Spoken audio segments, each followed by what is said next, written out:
Hai, balik lagi sama saya yang akan menjelaskan mengenai ruang lingkup evaluasi pengelolaan administrasi kepegawaian yang akan dibawakan oleh saya sendiri, Kristal Johanna Dermawan, teman saya, Maria Magdalena Tiwa, dan Maria Angelina Rolos. Oke, selanjutnya saya bernama Maria Angelina Rolos akan menjelaskan mengenai ruang lingkup evaluasi pengelolaan administrasi kepegawaian. Yang pertama, tenaga kerja. Tenaga kerja itu apa? Tenaga kerja itu seluruh jumlah penduduk yang dianggap dapat bekerja dan sanggup bekerja jika tidak ada permintaan kerja. Yang kedua, struktur organisasi. Apa itu struktur organisasi? Suatu sistem yang digunakan untuk mendefinisikan suatu hierarki dalam suatu organisasi. Yang ketiga, regulasi di bidang kepegawaian. Apa itu regulasi di bidang kepegawaian? Seperti apa? Peraturan yang mengatur seorang pegawai mulai dari pekerjaan hingga peraturan yang mengatur hak dan kewajiban seorang pegawai. Yang keempat, sistem administrasi kepegawaian. Apa itu sistem administrasi kepegawaian? Bagian dari administrasi negara yang kebijaksanaannya ditentukan dari tujuan yang ingin dicapai. Yang kelima, perencanaan kepegawaian. Apa itu perencanaan kepegawaian? Salah satu penentuan kebutuhan pegawai untuk waktu yang akan datang dengan cara memenuhi kebutuhan tersebut yang meliputi ada berbagai penentuan jenis kecakapan yang diperlukan dan banyaknya orang untuk tiap jabatan, tempat, dan kapan kebutuhan pegawai tersebut diperlukan. Yang keenam, pengadaan pegawai. Pengadaan pegawai itu suatu proses kegiatan untuk mengisi formasi yang lowong. Yang ketujuh, sumpah atau janji pegawai. Apa itu sumpah atau janji pegawai? Setiap PNS akan menjadi PNS wajib dan harus mengikat sumpah dan janji setia kepada pemerintah Republik Indonesia dan mentaati segala peraturan sesuai undang-undang yang tercantum dan peraturan pemerintah yang melekat padanya sebagai pegawai negeri sipil.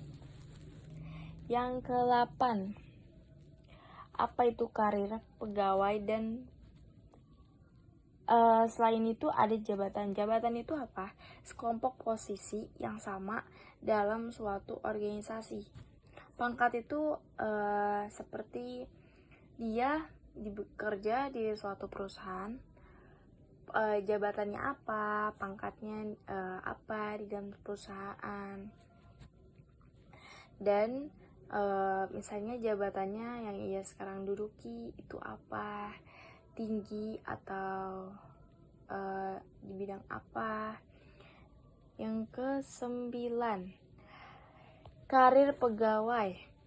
Apa sih karir pegawai? Karir pegawai itu merupakan kedudukan, rangkaian pekerjaan, dan posisi yang pernah diduduki oleh seorang selama masa kerjanya. Karir dapat menunjukkan peningkatan maupun perkembangan pegawai secara individu pada suatu jenjang yang dicapai selama masa kerjanya di dalam organisasi tersebut. Terima kasih. Selanjutnya, ada penilaian kinerja pegawai. Penilaian kinerja pegawai ini sangat penting bagi dievaluasi pengelolaan administrasi kepegawaian karena menilai kinerja pegawai, apakah kinerja pegawai itu meningkat ataukah menurun. Lalu ada penggajian dan tunjangan pegawai. Jadi apakah pegawai itu sudah cukup akan tunjangan-tunjangan yang sudah diberikan, atas gaji yang telah diberikan, apakah sesuai dengan pekerjaannya. Apakah dia sudah merasa cukup? Jika sudah merasa cukup, mereka akan menjalankan tugas mereka dengan semaksimal mungkin, dengan penuh semangat. Lalu ada penghargaan pegawai. Penghargaan pegawai ini biasanya didapatkan oleh pegawai yang memiliki kinerjanya yang baik dan bagus. Lalu ada disiplin pegawai. Disiplin pegawai misalnya seperti apakah pegawai tersebut tepat waktu dalam kehadiran maupun akan tugas-tugas yang diberikan oleh atasannya, seperti itu. Lalu ada peraturan perkawinan pegawai. Peraturan perkawinan pegawai ini biasanya berada di pegawai PNS yang sudah ditetapkan oleh perundang-undangan. Lalu ada pun pemberhentian pegawai. Pemberhentian pegawai ini dilakukan karena bisa saja terjadi karena kelalaian pegawai tersebut ataupun karena kinerja pegawai tersebut yang sangat menurun drastis dari sebelum-sebelumnya ataupun dari umur yang telah ditetapkan. Lalu ada kesejahteraan pegawai. Biasanya kesejahteraan pegawai ini perusahaan atau organisasi memberikan tunjangan-tunjangan ataupun bonus-bonus agar pegawai ini merasa senang sehingga lebih semangat dalam melakukan pekerjaan yang telah diberikan. Selanjutnya ada pun cuti pegawai. Cuti pegawai ini biasanya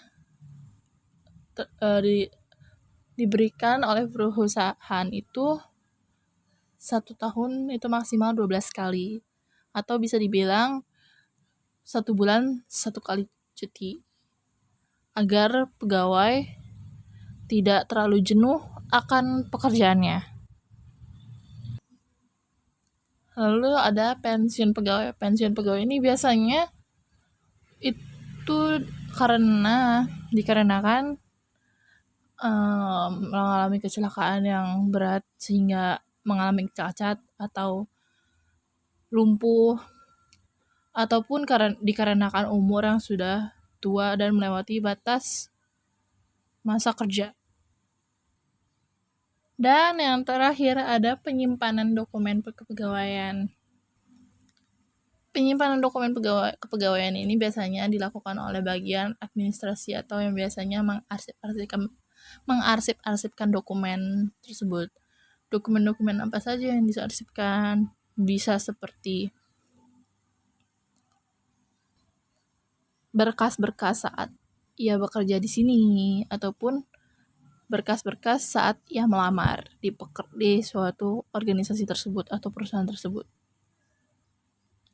Nah, evaluasi juga bisa dilakukan dengan berganti-ganti judul atau misalkan evaluasi kinerja pegawai atau evaluasi kegiatan bla bla bla seperti itu. Tetapi bisa juga evaluasi dilakukan secara bersamaan atau sekaligus untuk menghemat waktu dan tenaga. Di slide ketiga ini terdapat 4 kelompok ruang lingkup evaluasi. Yang pertama itu evaluasi terhadap masukan atau input meliputi pemanfaatan berbagai sumber daya, sumber dana, tenaga, dan sarana. Yang kedua, evaluasi terhadap proses atau prokes, yaitu dititik beratkan pada pelaksanaan program, apakah program tersebut sudah sesuai dengan rencana yang ditetapkan atau belum. Yang ketiga, evaluasi terhadap keluaran atau output adalah penilaian terhadap hasil yang telah dicapai. Misalkan pegawai tersebut sudah mencapai target pekerjaannya atau belum, atau sudah mencapai tujuannya atau belum.